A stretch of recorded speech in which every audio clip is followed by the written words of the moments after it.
bintu abantu bapfa harimo n'imbaraga. Izi mbaraga nizo zatumye ibihugu nka Amerika, Koreya y'Amajyaruguru n'ibindi bihugu by'ibihangage ku isi bihanganye uyu munsi. Uyu munsi muri iki kiganiro tugiye kubabwira kuri Koreya ya ruguru. Nitwa Pitake Vajo Pakazemetro, bahaye ikaze. Koreya y'Amajyaruguru izwi nka Repubulika Iharanira Demokarasi ya Rubanda ya Koreya. Ni igihugu gikunze kwitwa igihugu c'inshike, Hamad Kingdom. Ni igihugu gishingiye ku nkingi z'amateka yuzuye intambara, filozofi ikaze yo kwihaza mu buryo bw'imiyoborere bushingiye ku muryango umwe ufatwa nka masera, Pawekitu Bloodline. Amateka ya Koreya y'Amajyaruguru yatangiye kwandika mu maraso nyuma y'uko Ubuyapani bwari bwarigaruriye iki kirwa butsinzwe mu ntambara y'1945. Ni ukuvuga ko Ubuyapani bwari butsinzwe bugiye kwa kino kigwa. Koreya y'Amajyaruguru, iyi Koreya yigabanyijemo ibice bibiri, Koreya y'Amajyaruguru ndetse na Koreya y'Amajyepfo, bigendeye ku murongo w'icitegererezo uzwi nka 38 parallel. Amajyaruguru yaguye mu maboko y'Abasoviyete ashiraho umusingi wa gikomuniste. Amajyepfo ayoborwa na Amerika ho bashiraho umusingi wa gikapitaliste. Mu 1948 nibwo Repubulika Iharanira Demokarasi ya Rubanda ya Koreya yavutse ku mugaragaro iyobowe na Kim wa kabiri Sang, umugabo wafatwaga nk'intwari y'intambara yo kwibohora mu Buyapani.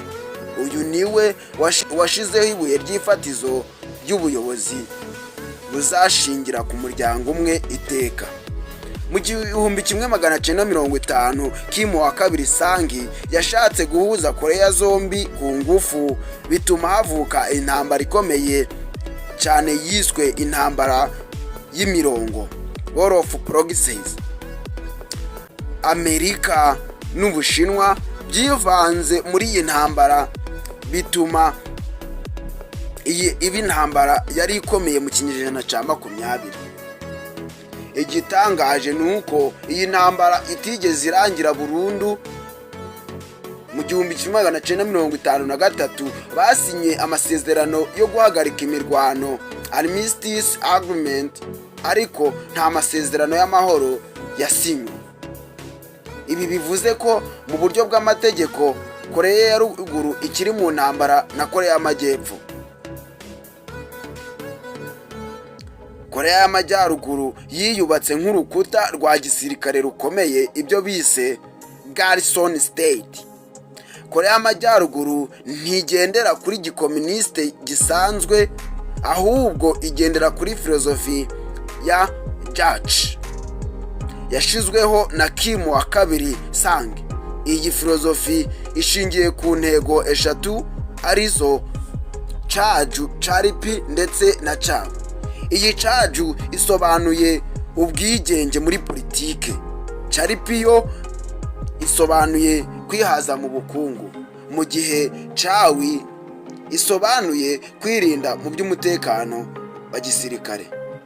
Iyi miterere ivuga ko umuntu ari we mugabo w'ejo he hazaza, bityo igihugu ntigikwiriye kwishingikiriza ku bandi.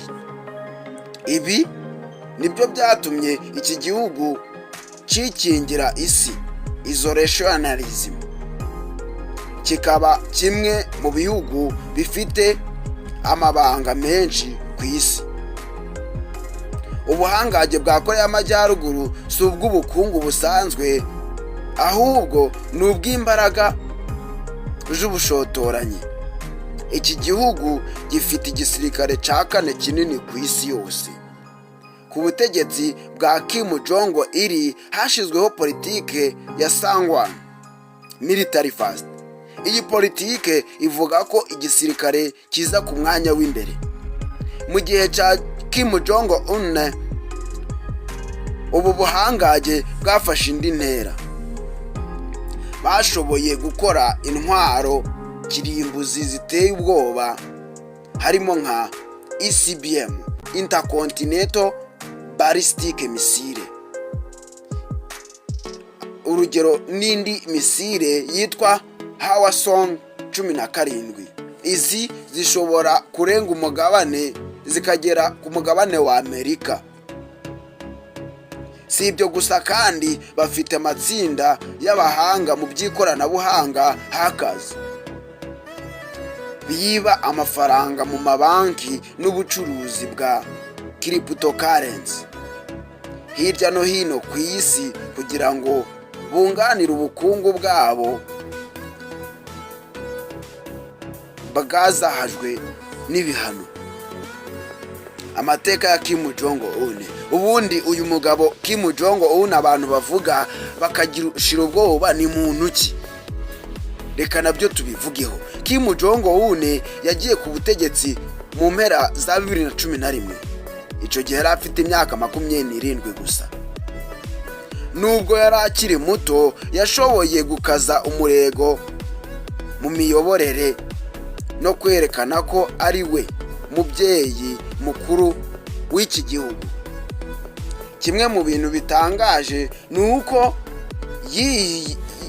yize mu gihugu cy'Ubusuwisi akoresha izina ry'irihimbano rya Park-in, mu gihe bagenzi be bamubonaga nk'umunyeshuri uceceka ukunda kurya foromaje no kumva injyana ya pop cyangwa se hip hop mu rurimi rw'ikinyamye, agira imitekerereze ivanze n'iy'uburengerazuba nubwo ayirwanya mu ruhame.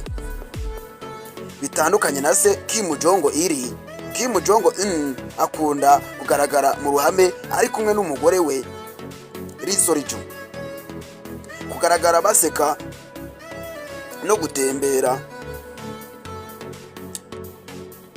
Yahinduye isura y'ubuyobozi bwari buzwi ko bukaze kandi bufunganye. Kim Jong-un kandi akoresha inyogosho n'imyambarire imuhuza na sekuru Kim Jong wa kabiri Sange kugira ngo abaturage bamubonemo nka sekuruza wavutse. Hari ibintu bitangaje muri iki gihugu ndetse n'ibindi bintu bitangaje kuri Kim Jong-un. Hari nk'umujyi witwa umujyi w'ibinyoma uherereye ku mupaka uzwi nka DMZ.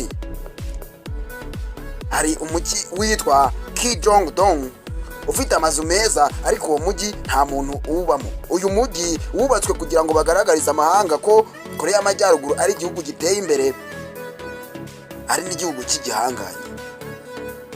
Ibintu bitangaje kuri Kim Jong-un ni uko uyu Jong-un ni inshuti magara y'icamamare Danny Rodman.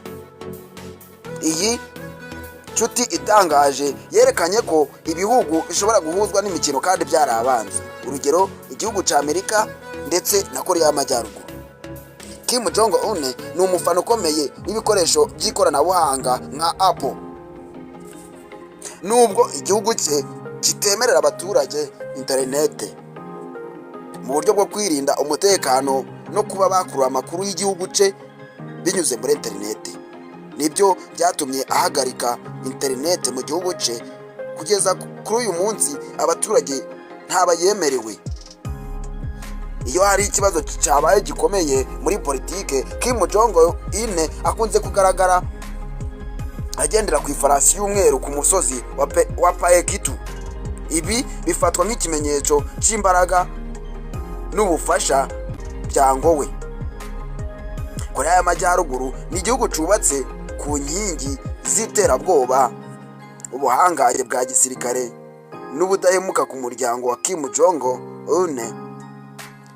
Yashoboye guhuza umuco wa kera n'umuco ugezweho uyu munsi ndetse n'ikoranabuhanga. Nubwo igihugu cyasizweho ibihano bikomeye, amashusho y'inzu ndende muri Pyongyang n'ibisasu byerekana ko iki ari igihugu cy'incike ariko kidatenguha cyangwa se ngo kibe igihugu kitagira imbaraga ku guhindura imyandikire yacu, amateka yacu mu gihe cya vuba. Nitwa Apita Kamajo Kazimetro. ndabashimira.